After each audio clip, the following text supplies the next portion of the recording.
Good evening, everyone. I am Chrissi Kelly from Absent, and welcome to our 13th webinar in the series. We were just talking about this before we went on air. 13 is kind of an unlucky number, so we were deciding whether we should call it 12B or maybe we should go straight to 14. But either way, I'm very glad to have you here with us tonight. And my guest tonight is Dr. Duika Burges Watson. She and I are going to be talking about how people can best manage their parosmia. So we're going to be covering a couple of topics tonight to help you make the most out of the evening. You will find, if you look into the chat bar, a link to a file, which if you click on that, it's a sort of handy reference guide to what we'll be discussing this evening.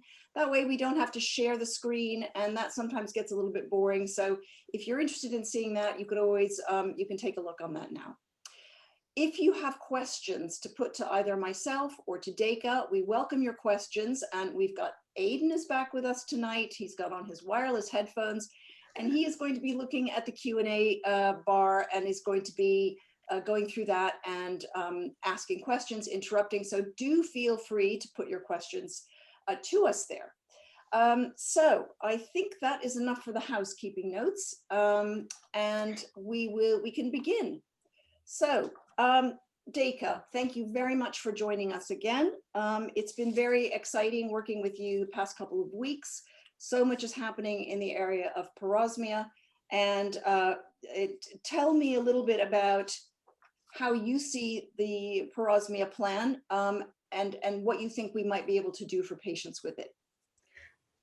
Yes, I think it's really exciting, Chrissi. I'm really glad to be working with you because I was thinking about the fact that I probably encountered parosmia the first time about 8 years ago when I was working with head and neck cancer survivors. And we had this one woman who definitely had parosmia, and she divided her house down the middle because she couldn't stand the smell of her partner's cooking.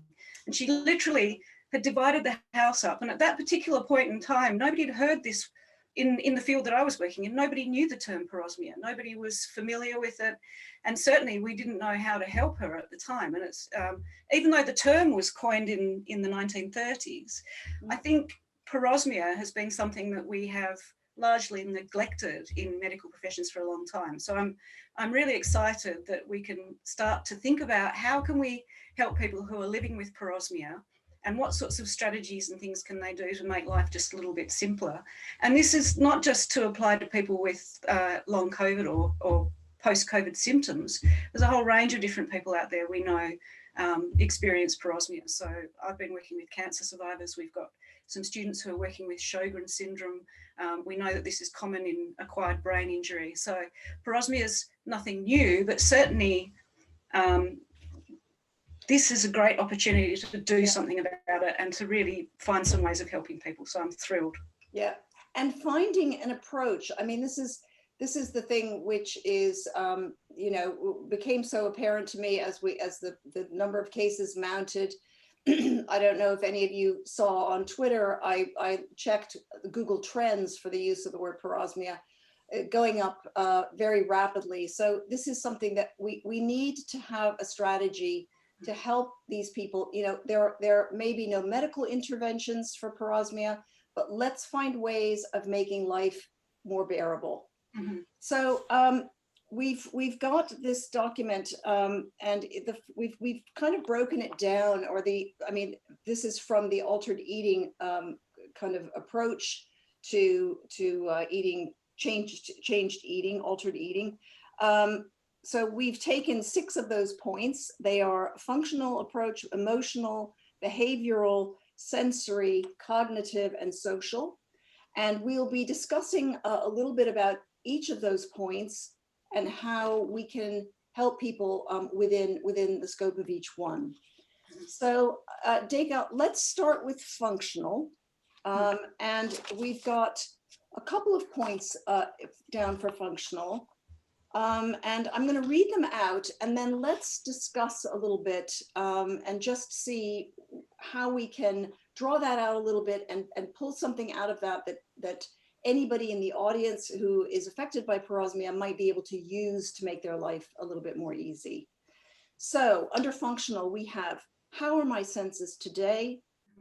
Things are changing week by week. Be alert and be a smell and taste detective. Why don't we start with being a smell and taste detective? So what do you mean by that?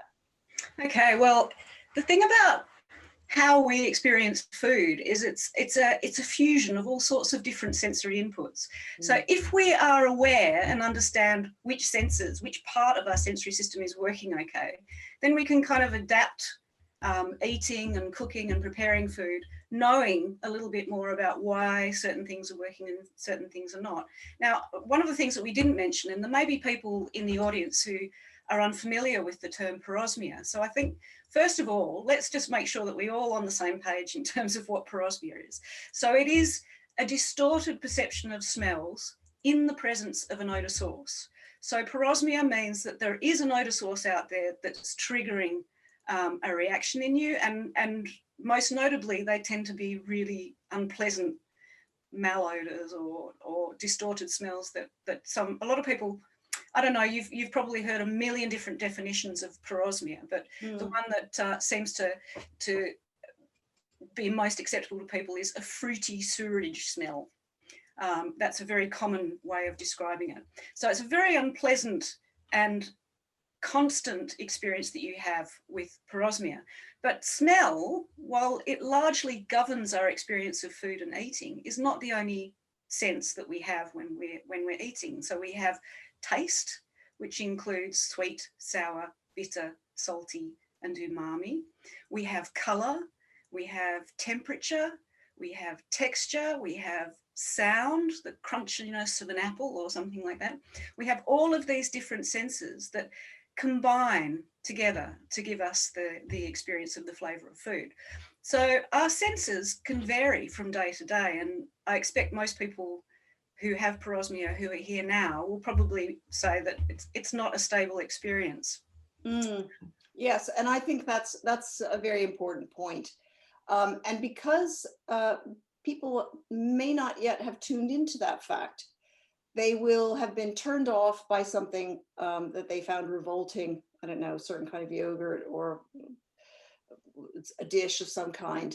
And then they just won't ever go back to it. And that would be a normal thing to do if you had a healthy sense of smell where it doesn't change all the time. But it's very important if you approach a food and you're disgusted by it one day, do go back to it in a couple of weeks, because things are changing all the time. And I think this idea of kind of playing with your sense of smell, always being mindful of it, being a detective, really, to sort of when you sit down and eat something, take a tiny mouthful and then just sort of see what the experience is. See if you can find something new in that experience the next time around, or whenever it is that you feel that you can approach that food again. So I think that's really, we called this section functional. That is just sort of the way our sense of smell and the way our experience of flavor is functioning at any given time. So that's one way that you can approach this. And just to say, Chrissy, I think the other thing that we probably should mention is that this is not a one story. There are various stages to Perosmia, and I think you've produced a fantastic document that sort of describes those different stages. But I was trying to think what the stages were, and I described them as the first stage feels completely unbearable when you suddenly find that everything just smells disgusting and it's really, really hard to cope with. And then you go through this sort of unstable period where smells can come and go and you think you're getting better, and then it sort of wafts back again. And then eventually, as the nerves regenerate, you come to a stage which we're calling the new normal, which is kind of like when coffee doesn't taste the same as it used to, but you've got kind of used to the idea of coffee with a musty overtone or something like that. So there's these different phases that you go through with Perosmia as well. And I think it's really important through all of them to recognise that as we understand it at the moment, there's a need to focus on the idea that Perosmia is actually your nerves regenerating. So if you can switch your mental attitude to being surprised rather than shocked at the changes, and foster this sense of curiosity about what's happening to you. So that's what I mean by being a sensory detective. How are my senses today? What's working? What isn't? How has it changed? How is it different from yesterday? One person suggested writing a diary and keeping a diary, a sort of positive diary. Yeah, really, that's a great idea. That is a great idea. I was just thinking, and I just had my eye on something that someone put in the chat bar, and you were talking about the different phases. You know, you start off with when you're first hit with it, and everything is so strange and foreign and really horrible if you're on the severe end of the scale where everything smells really like sewage. That is an unbearable thing, and certainly in that phase it is very difficult to think about color and texture and all these things that we'd like to think we could tune into. So really for those people, I mean, maybe it would be good to sort of say a few words about what can people do who have the severest forms of parosmia. Yeah, I realize we're kind of getting off of our carefully devised system here, but I do think that anyone who's turned up tonight because they have severe parosmia, they're really hurting, and they want to know, like, what can I do right now, because I just can't bear it anymore.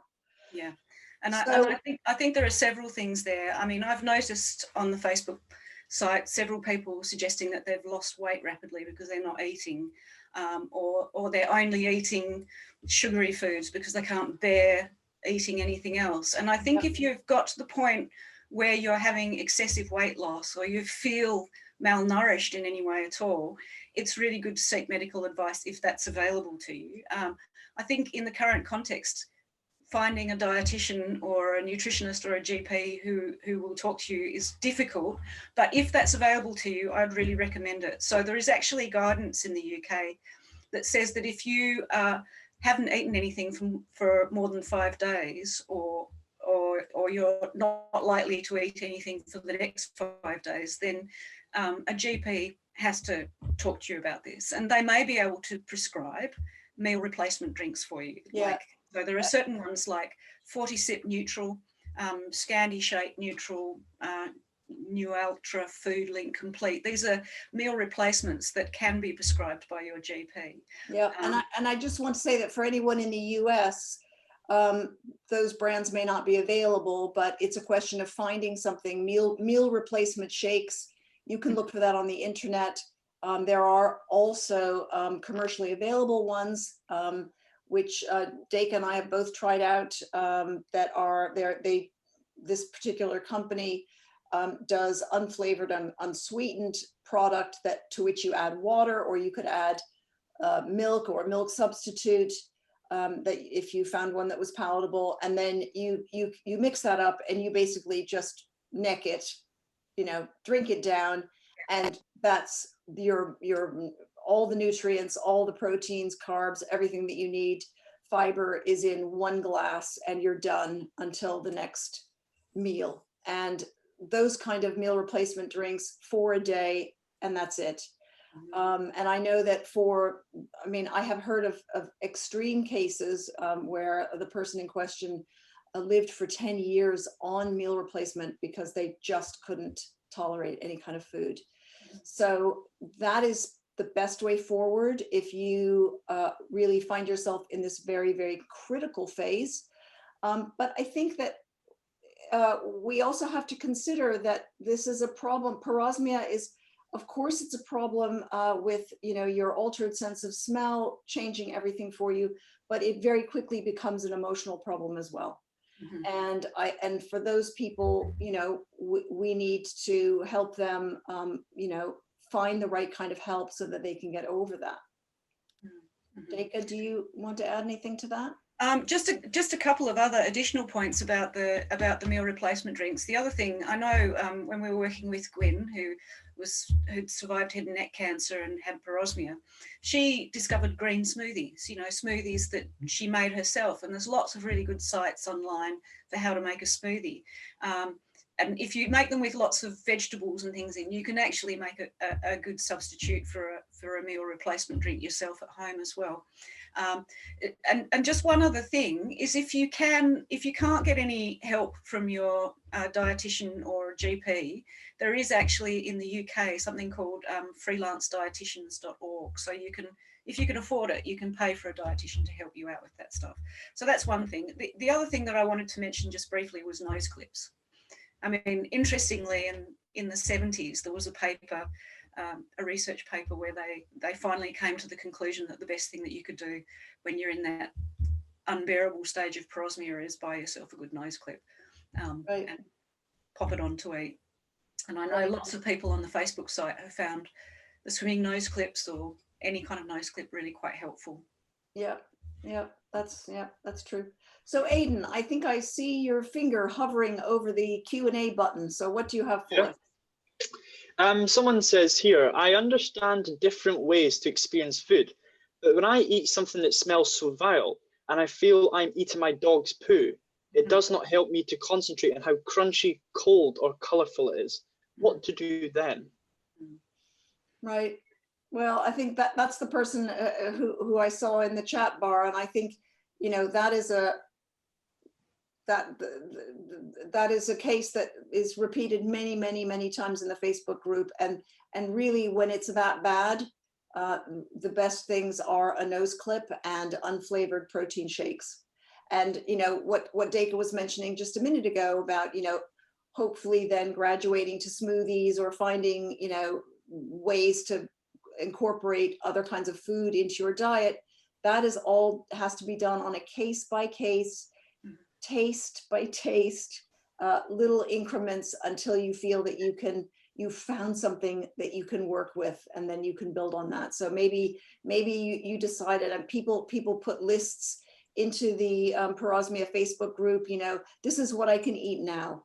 I can eat lemon yogurt, celery, you know, cooked fish and bananas. And okay, if you know, if you've got those four things, well, that's better than nothing at all. And you've got to build on that. But even the person that put together that list did it with painstaking, you know, testing and finally tasting something and thinking, okay, I can live with that. Might also be worth mentioning again what many people have reported, which is that a food that tastes vile on the first mouthful, if you stick with it, by the third or the fourth mouthful, you'll think, I can eat that. So do give that a try. I know it's tough. It's like jumping into cold water, but you know, once you're in and you acclimatize, it feels a little bit better. We've got a comment here, more someone who's improving here, just saying, good point about changes in taste. 2 months ago was the last time I had a taste of beer, which was revolting. Last weekend, I thought I would try again, and this time the beer tasted of a mixture of beer, bitter, mixed with rose petals and raw onions. May not be a great taste overall, but definitely different and improving. So. Fantastic. There you go. Yeah. And then we have a, oh, did you want to say something there, Duika? Yeah, go ahead.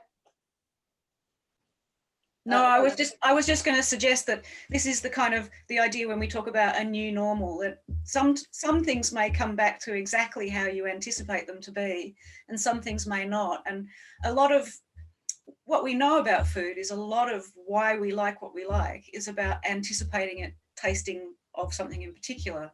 So when you've experienced Porosmia and you're starting to come out the other side, you may have certain flavors and tastes that don't come back completely as you remember them. But I think this is part of the brain cognitive work. We're going to talk about this, that you need to be doing, is coming to accept new normals, new ways of engaging with food. But we'll talk a little bit more about that as we go on, I think, Chrissi. Joy here asks, is there a phase where a person feels that the disgusting smell is different, but still disgusting? Yeah, I think that's a really interesting question. Does the disgustingness change and shift? And we've been working on a paper recently where we talk about COVID smells rather than the COVID smell, but the COVID smells, because people seem to find that disgustingness can vary over time, or you might have a more a sort of faint COVID smell or a more chemically COVID smell. So yes, I certainly think that the Porosmia experiences can shift and change over time as well. So yeah, that's a really good point. Any more questions, Aidan? Oh, you've muted yourself. Yep, so here, someone asks, why do you think some people develop it, Perosmia? It's a more general question. Right, well, we are going to be having another webinar in 2 weeks with Dr. Jane Parker and ENT Mr. Simon Gain from the Royal National Throat, Nose and Ear Hospital. So we will be getting to those technicalities in 2 weeks. I think it's best to ask the experts on that. I mean, Duika and I both know roughly what it's about. We're talking about receptors which are not delivering complete message to the brain. But if you want more detail on why that is, do tune in 2 weeks' time. Yeah, don't want to spoil anything too soon, do we? We've got someone here asking, in chronic pain treatment, there is a tool called Pain Journal, typically used in specific scales. Is there anything similar published on olfactory disturbances? Well, I mean, I've been advocating for people to use a journal ever since 2015. And that was part of my sort of recovery and discovery also of how my sense of smell was kind of coming back. And I do think it's a really interesting exercise. It will help you see how things are changing and how things are especially with COVID-19, where there seem to be so many fluctuations. So I'm definitely in favor of keeping a diary. Yeah, but I mean, we don't have any, that has not been formalized. There's no research. Not that I'm aware of. And I certainly think when we look at the literature, I notice it's from a doctor to the audience, but when we look at the literature on Perosmia, there's been a lot written about anosmia, but there's so much less when it comes to Perosmia. So I think we've got a lot of work to do as researchers and people involved on that side to try and come up with those sorts of tools and scales to do some of this work. So thank you for the suggestion. I'll put that one in my to-do list. Okay. Yeah, go ahead, Aidan. Sorry. Is cognitive behavioral therapy useful for coping with smell disturbance? Well, I don't know. I mean, I don't know of any research on that, but I think it probably would be worthwhile investigating. You know, I do think that the anxiety that people experience in having to deal with food, not just for themselves, but at meal times. You know, one of the points we have on our list today is about the sort of social interactions that go along with meal times. Very important aspect of food. I mean, it's not just about the calories on the plate. It's about the experience of being with other people. If you're in a caregiver function of feeding someone, obviously we're still hunter-gatherers. We've got to go out to Sainsbury's and fill the shopping trolley. So there are many aspects of food that have been altered. And when every one of those phases fills you with such dread that you're on the verge of a panic attack, there needs to be an intervention. So I should think that something like CBT is a good solution and certainly worth a try.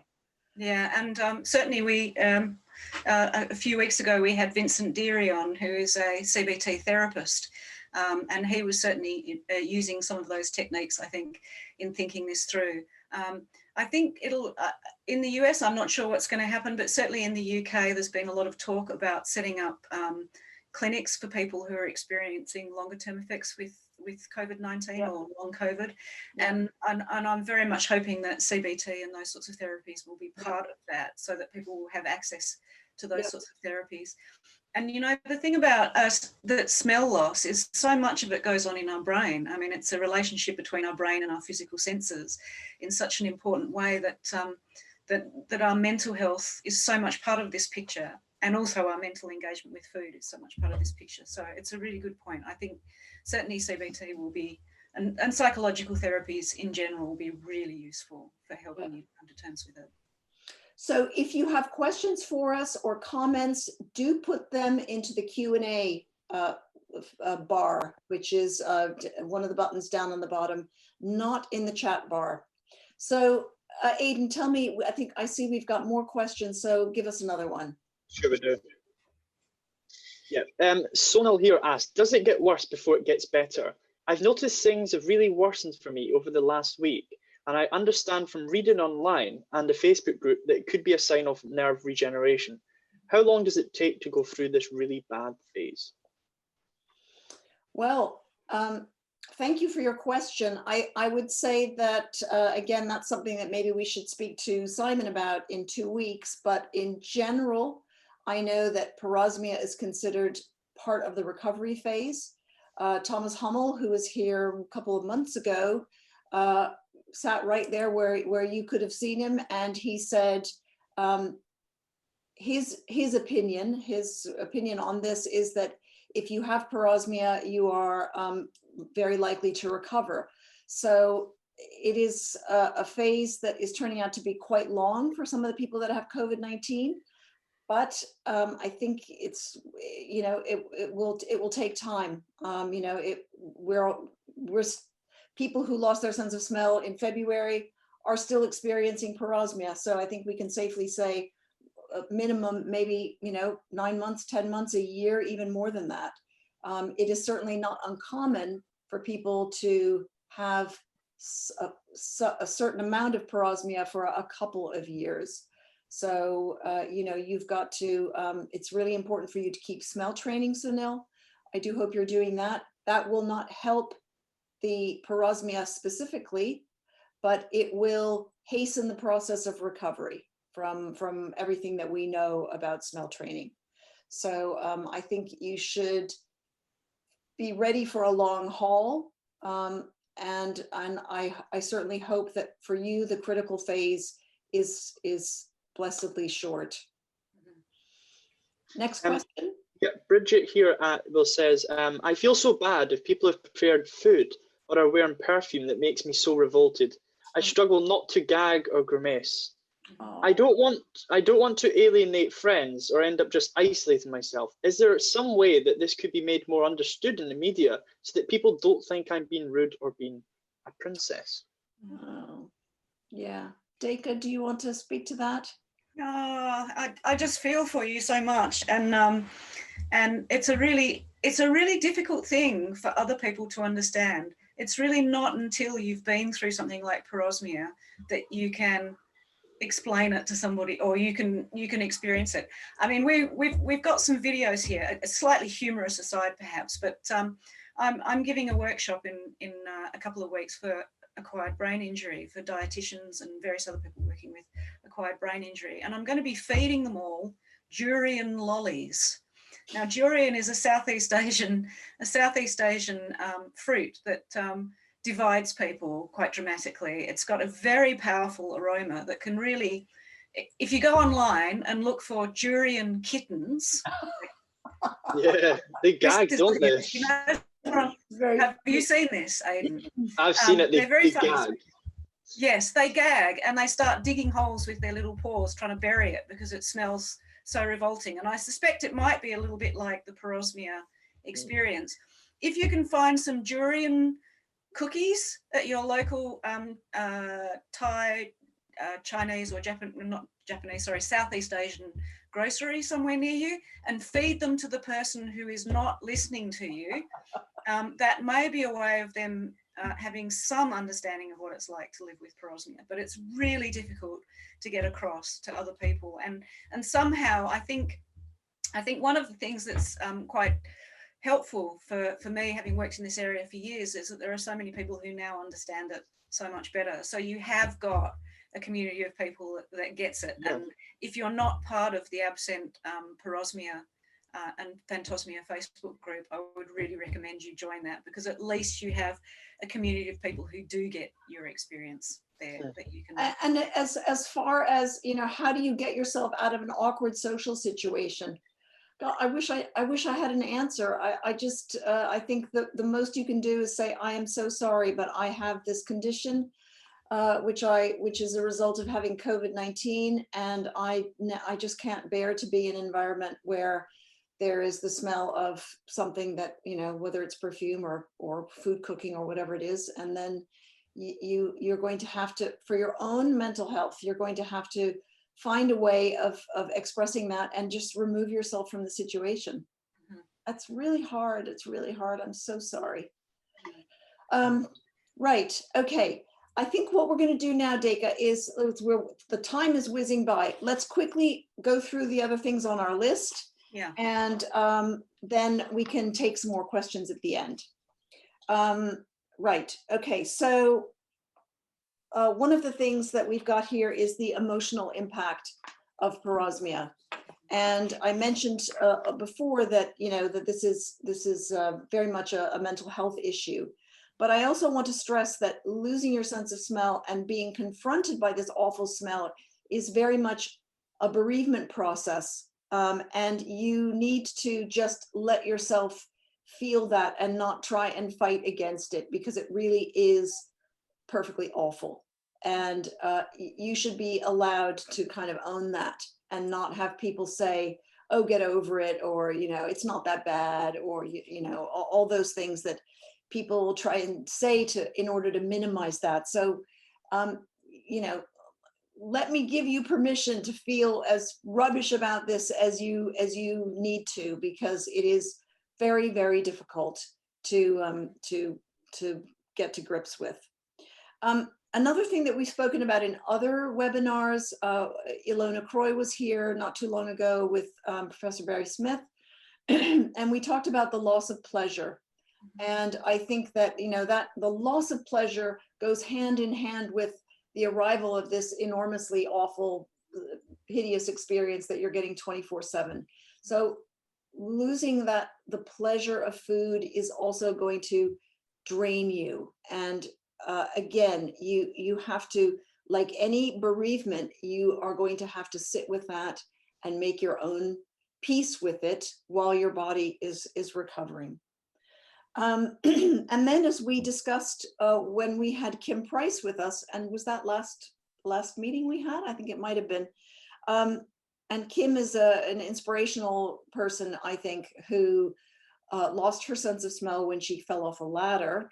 And she spoke very movingly about what it was like for her recovery journey, which was long and had a lot of twists and turns, but she spoke about the kind of things that she used to make her feel better. You know, so many of the things that we reach for when we have a healthy nose to make us feel better on a bad day are involved with our sense of smell. So whether it's putting your arms around your loved one, or having a hot bath with something that smells nice, or a cup of tea, or sitting down in front of a fire, all those things have olfactory cues that add to your level of comfort. And when you don't have that, then what are the things that you can use? And Kim spoke about music, about being in the out of doors, about enjoying nature. And I think those are really, really important points. There are other ways for you to experience pleasure that are not necessarily olfactory based. If you're interested in hearing more about Kim or reading more, we have a blog up on our website at absent.org. You can read a sort of a précis, we wrote up an article based on what she said in that webinar. And of course, many of our other webinars have been also captured in a blog that you can in a post in the blog that you can take a look at. Right. Oh dear, we have 11 questions. Quickly, let's take 3 quick questions. Aidan, what do you have for us? Sure. Smell training could be very challenging for parosmia patients. For example, the smell of lemon makes me gag. It's even hard to think of lemon while smelling that. What do you do in such a situation? Duika, I'm really sorry to be hogging the conversation. But no, please, this is your area, Chrissy, this is yours. If this came up today in the Facebook group, if you find that the thing that you're supposed to be smell training with is making you gag, then go out there and find something that won't make you gag. You know, you just keep trying, just keep looking. It doesn't have to be an essential oil. Maybe it's your bar of soap. Maybe it's something else entirely, a box of crayons. It could be anything that stimulates your sense of smell. And that's a very important message about smell training. It's not about the essential oils. It's about stimulating your sense of smell. And it could be anything, as long as your sense of smell is stimulated. And when you approach whatever that thing is to try and have a sniff, that you can concentrate your mind and try and receive a smell message from it. So don't be put off if the essential oils don't work for you. You have to just keep looking for something that you can use, and keep trying, because go back to the lemon in a couple of weeks, you might find it's better.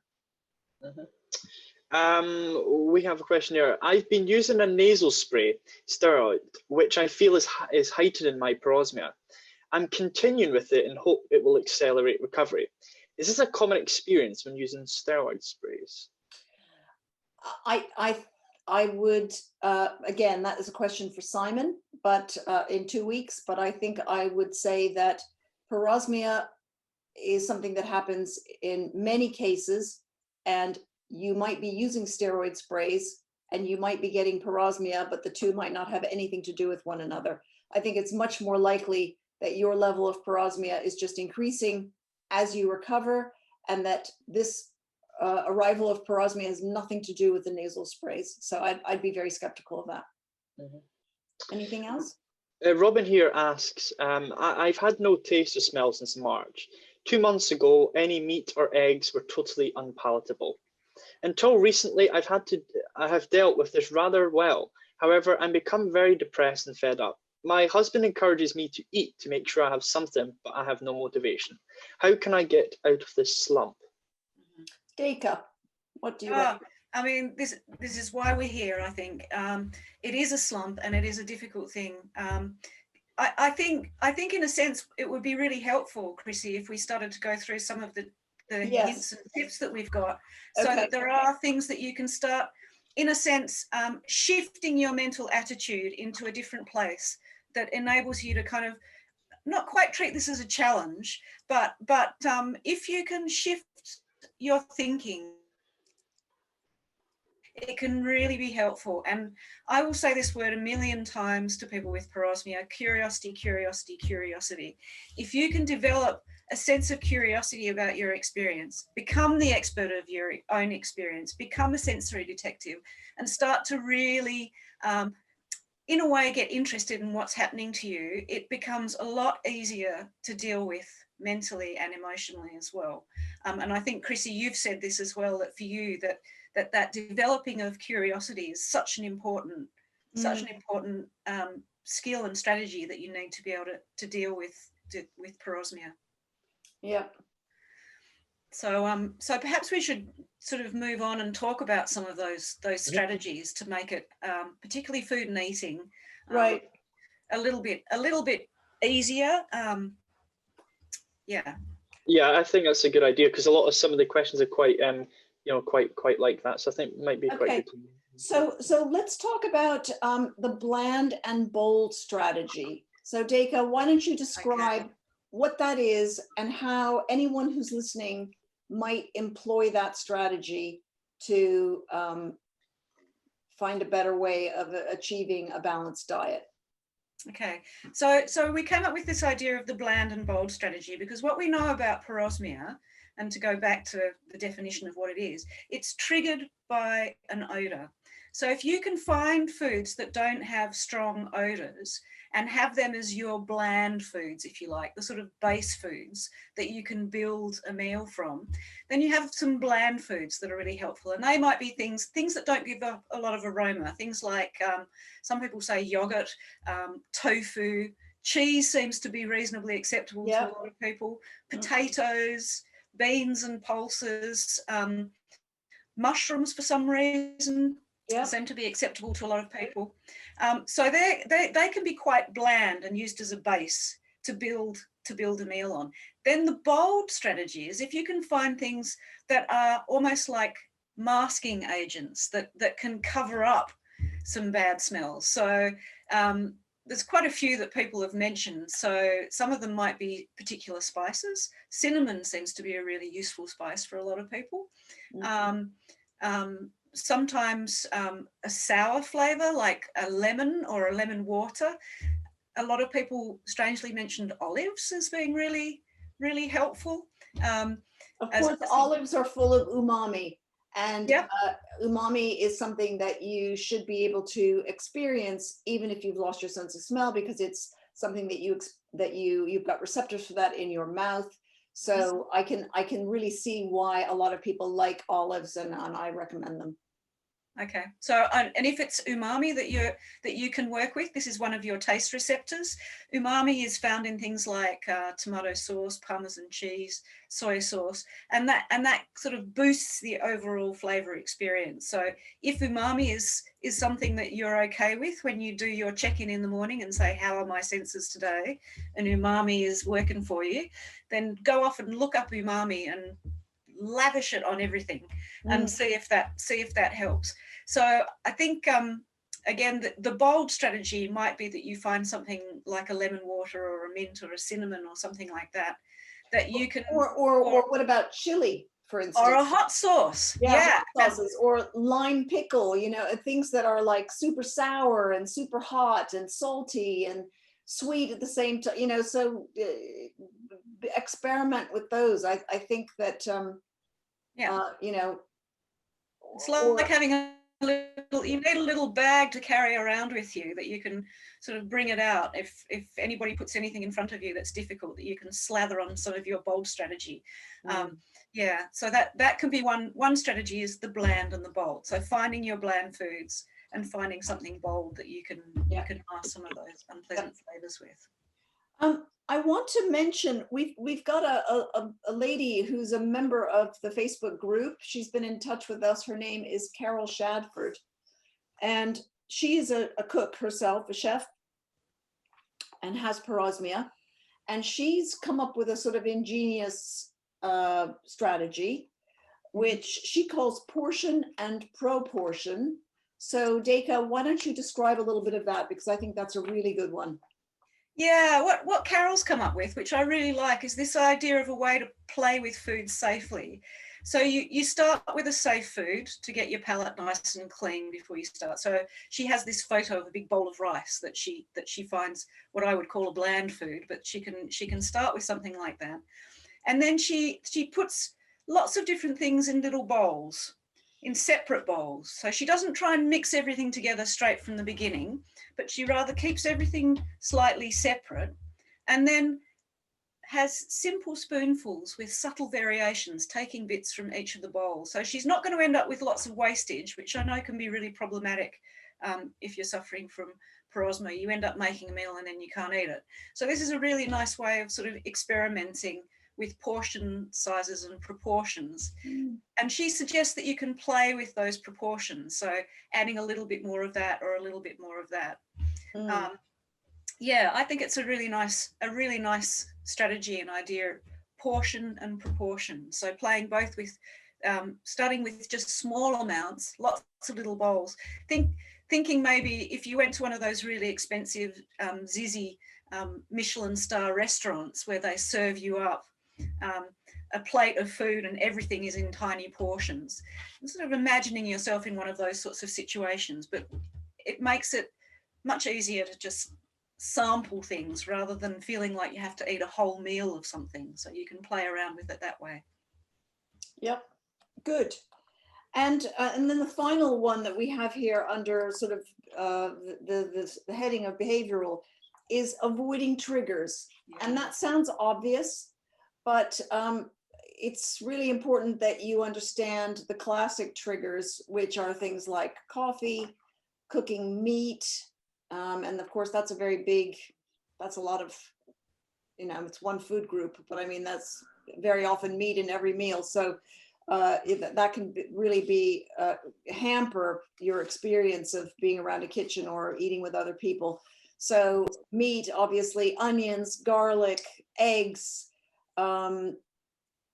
peppermint, or toothpaste frequently. So what you want to do is learn your triggers and make sure that you avoid them.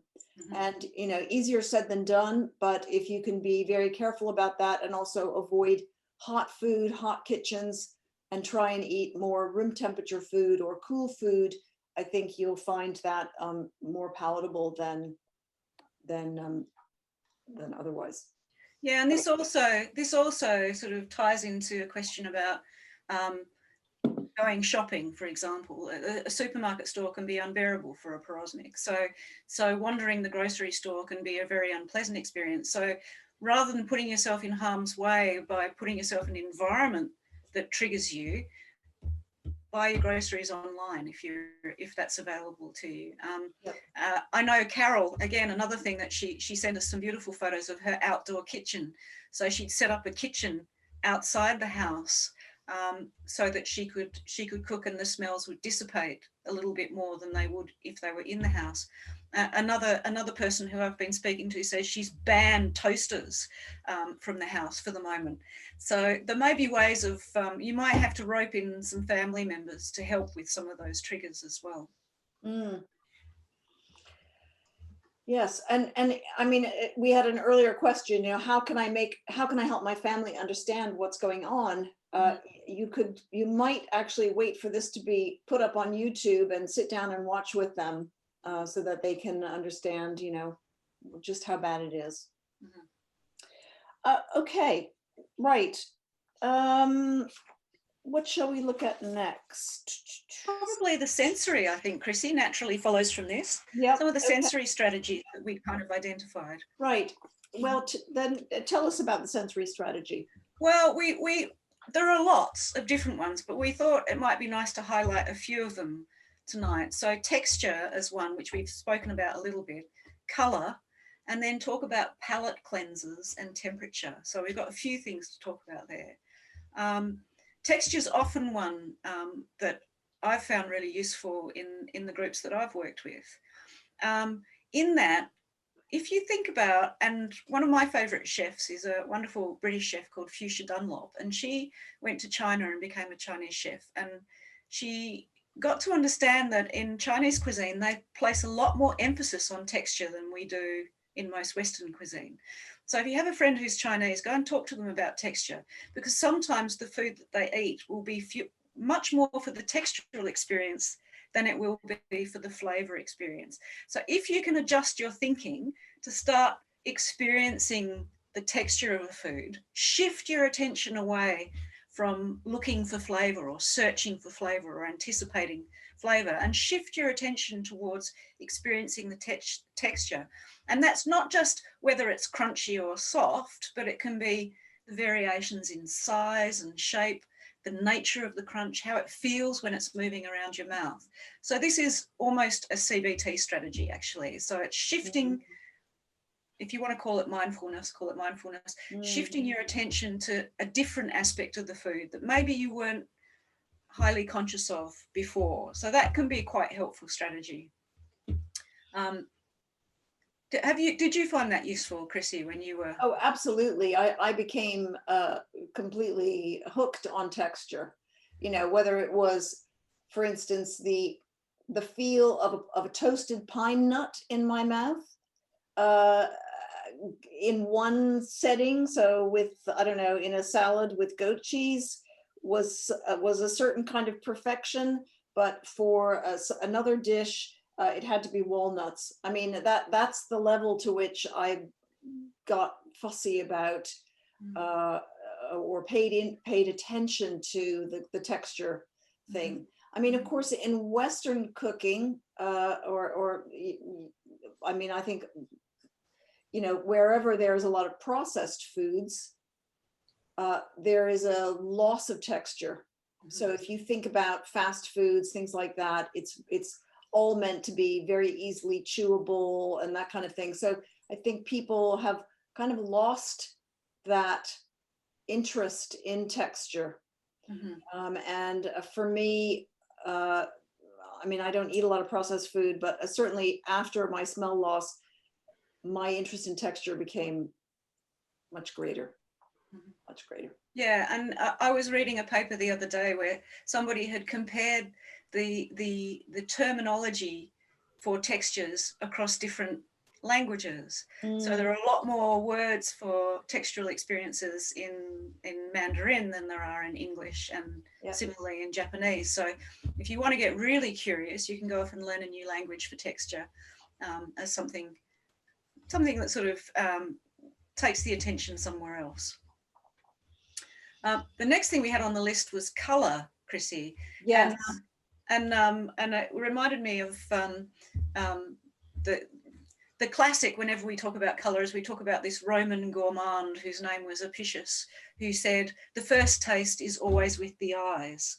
And that the importance of colour and how we anticipate something is going to taste because of the colour that it is, or you know, there've been lots of really interesting research projects that say if you put food on a red plate, it's going to taste slightly sweeter.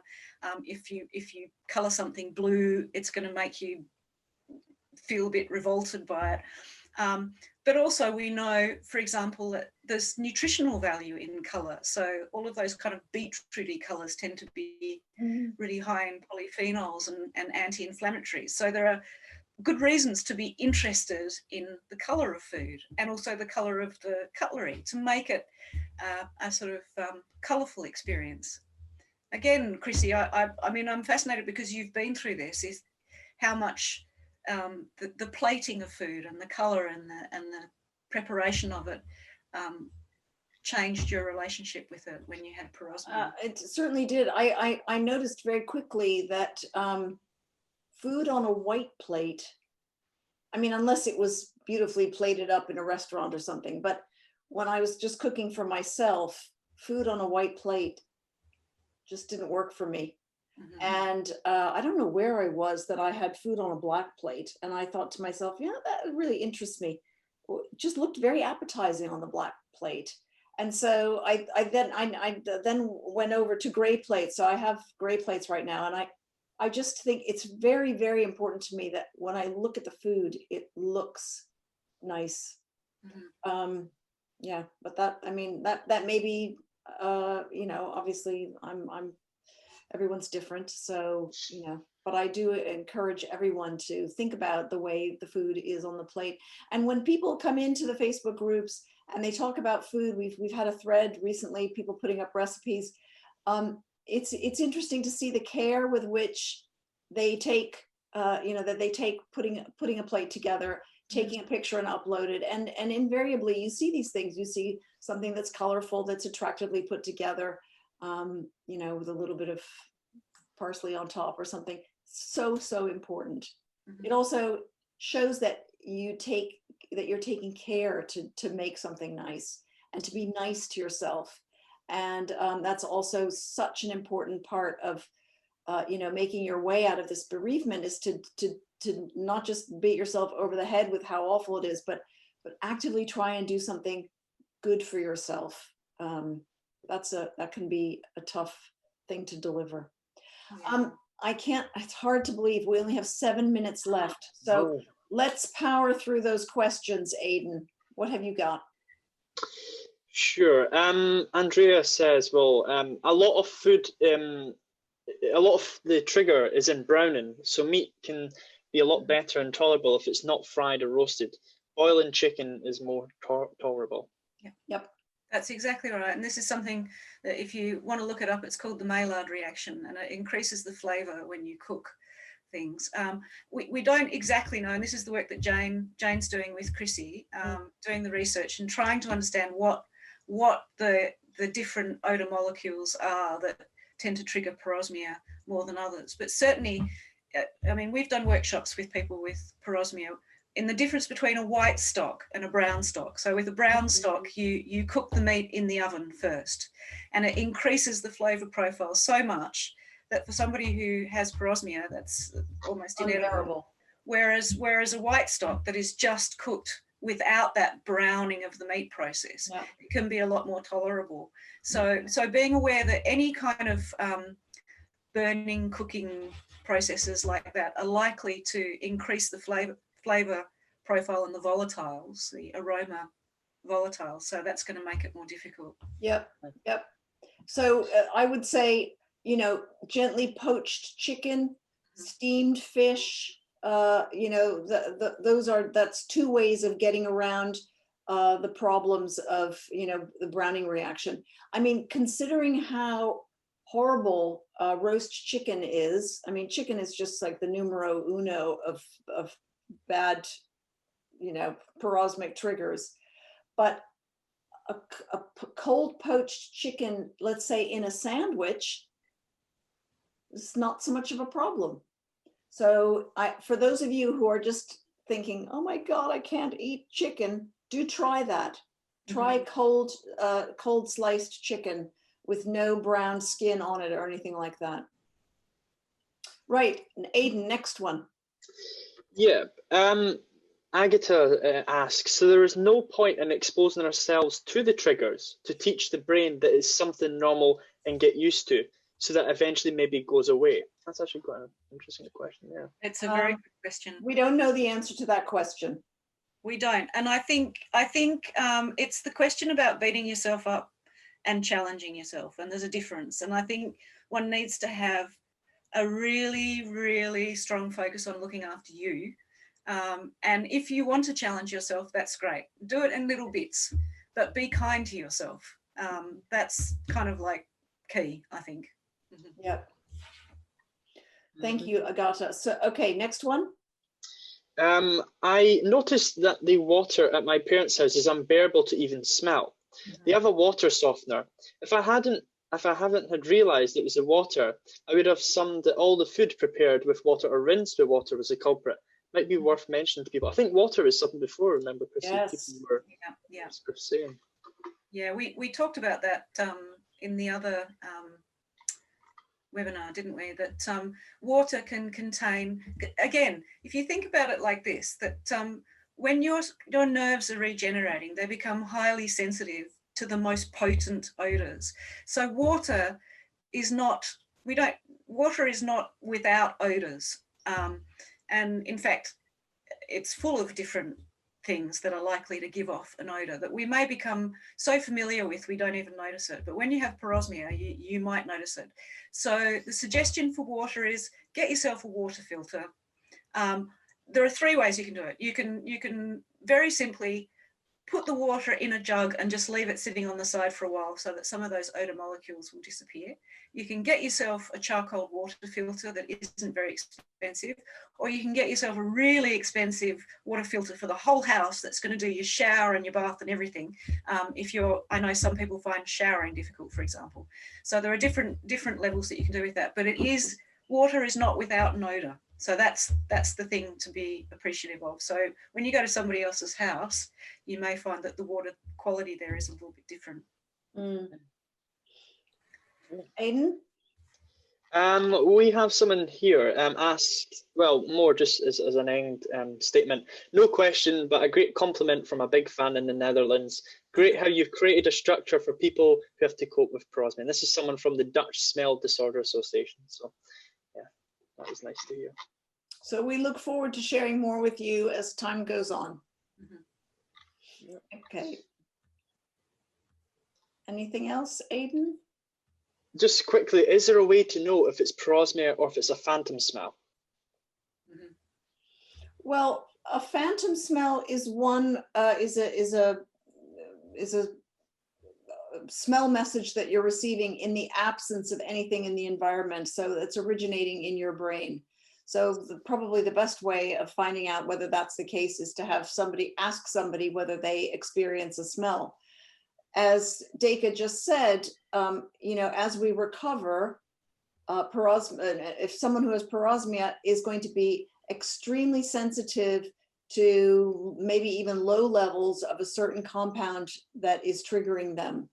So, it's possible that a background odor in someone's house, I don't know, maybe it's the wood polish or the floor polish or some other, the smell of the fabric softener or something like that, may well be a trigger, but be at such low levels. But I think you would probably be able to work that out by asking someone that's with you whether it's the smell that you smell is essentially coming from inside your brain, or whether it's something that's in the environment. We will, I think there may be a sort of crossover between Perosmia and Phantosmia. That there's a third qualitative disorder, which we will hope to talk about maybe in 2 weeks. So tune into that. But yeah, I think the easy answer to your question is ask a friend. Okay. Good. Did we finish on time? This is amazing. Yeah, Oh my yeah, goodness, we still Yeah, have unanswered questions. Oh my goodness. All right. Well, anyway, so I suppose I should say thank you very much, first of all, to Aidan for being with us tonight again, and for manning all those questions. And Duika, it's been a pleasure to have you with me tonight. I look forward to all the research that we're going to be doing in the future on finding a way for Perosmics to manage their condition, that will help them, adjust to the situation. So I'll see you in 2 weeks. If you are in the Facebook group, do come by and share your experiences. If you're not in any of the Facebook groups yet, do ask to join. We do have member questions, and we ask you to agree to the rules. So if you don't do that, I'm afraid you're automatically booted out, but we would love to have you to join the discussion. So thank you very much for being with us and being part of our community. See you in 2 weeks. Good night. Thank you, everyone. Take care. Bye.